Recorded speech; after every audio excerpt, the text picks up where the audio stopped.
Consider the moment you programmed your alarm for the earliest hours of the dawn, fueled by a sudden burst of ambition, only to surrender to the snooze button and emerge hours later shrouded in the heavy fog of regret.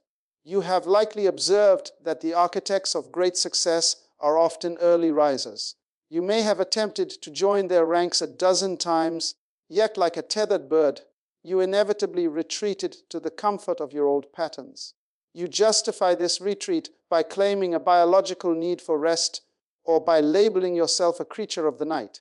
But I challenge you to recognize that the initial 60 minutes of your day are the crucible in which your destiny is forged. What if your ultimate purpose is determined while the rest of the world remains in slumber?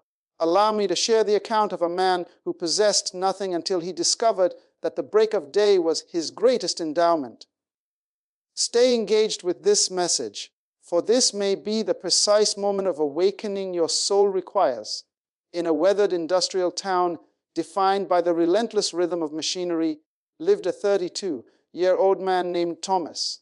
His existence was governed by the moon. He served as a nocturnal sentry for a vast textile warehouse. His life began at dusk and faded at dawn, leaving him physically and spiritually depleted by the time he returned to his modest dwelling. His compensation was meager, providing only for a cramped, single-room flat where a fractured fan struggled against the heat and a solitary bulb flickered over a mattress on the floor. His outward appearance reflected his inward struggle. His garments were frayed and his footwear was failing. Yet his primary affliction was not the lack of currency, but a profound sense of stagnation. Each morning as he retreated toward home, while the sun began its ascent, Thomas observed the lives of others through their glowing windows.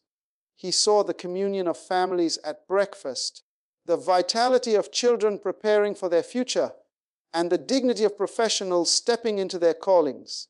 He was haunted by a recurring question: is this the sum total of my existence?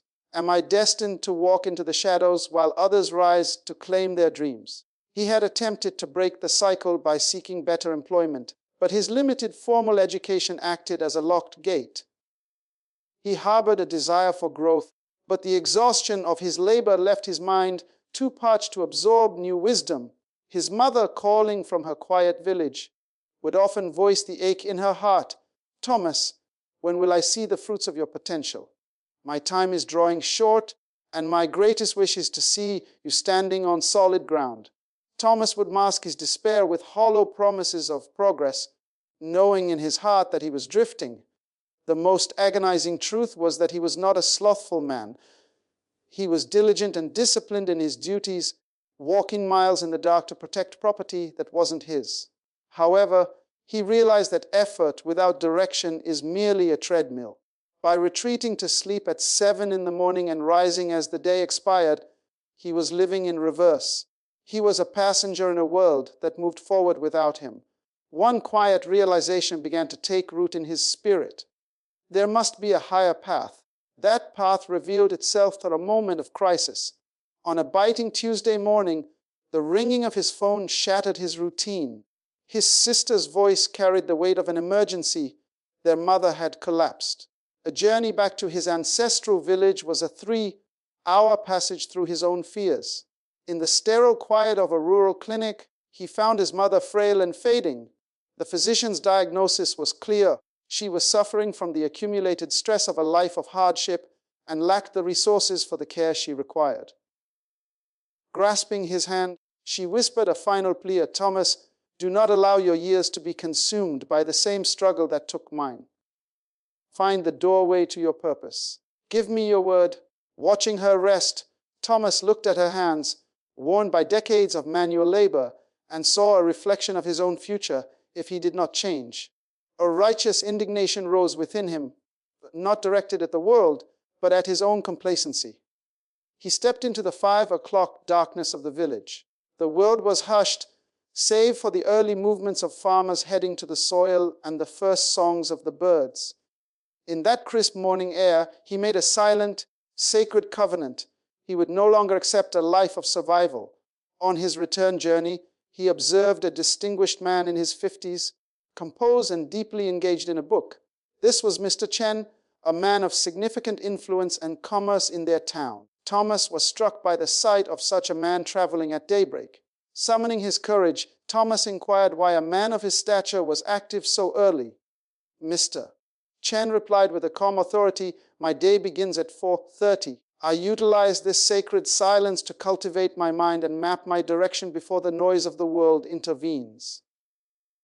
When Thomas questioned how he sustained such a rhythm, Mr. Chen explained that discipline in the evening facilitates the victory of the morning. Mr.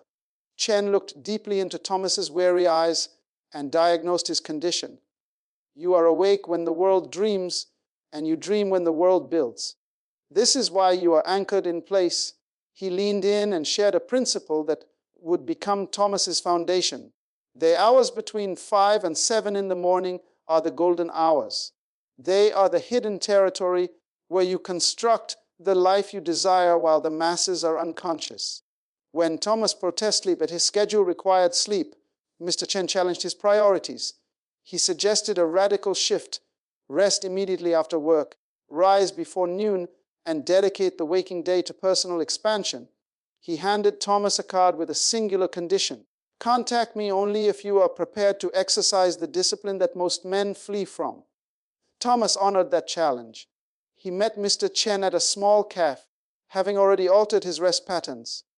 Mr. Chen was impressed by the action, noting that most people are in love with the idea of change, but terrified of the work it requires.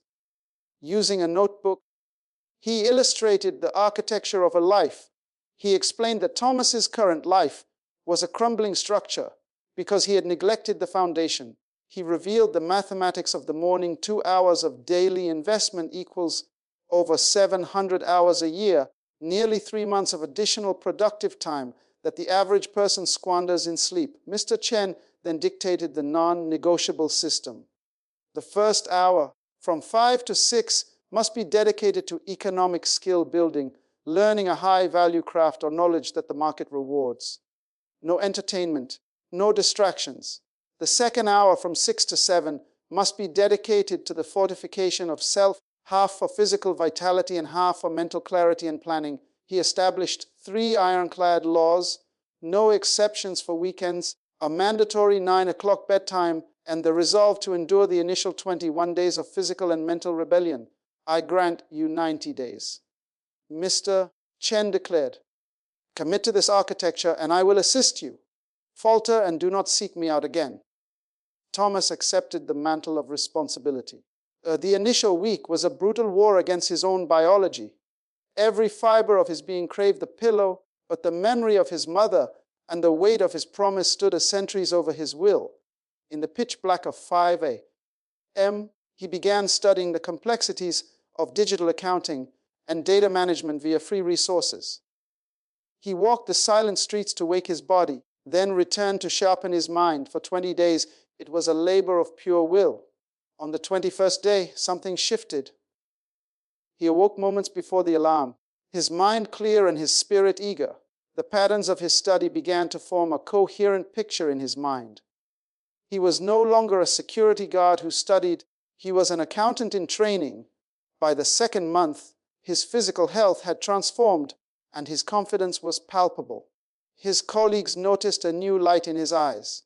In the third month, he transitioned from theory to application. He designed a system to streamline the warehouse's disorganized inventory and presented it to his leadership. The management was stunned by his initiative and expertise. When asked how he acquired such skills, he simply replied, "I claimed my mornings." Within 87 days, Thomas was offered a leadership role in the accounting department, a position that doubled his income and restored his life to the daylight. A year later, Thomas had successfully relocated his mother to a place of comfort and care. He remained an early riser, not out of necessity, but out of reverence for the growth those hours provided. He understood that success is not a trophy you capture once, but a garden you tend daily. My friend, this account is a testament to a universal law. Your transformation is not dependent on a change in your stars, but a change in your schedule. The chasm between your current reality and your highest potential is bridged by the 2 hours the rest of the world ignores. Between 5 and 7, your resolve is at its zenith, and the distractions of the world are muted. This is the time to do the heavy lifting of the soul. I present to you the same challenge Mr. Chen gave Thomas.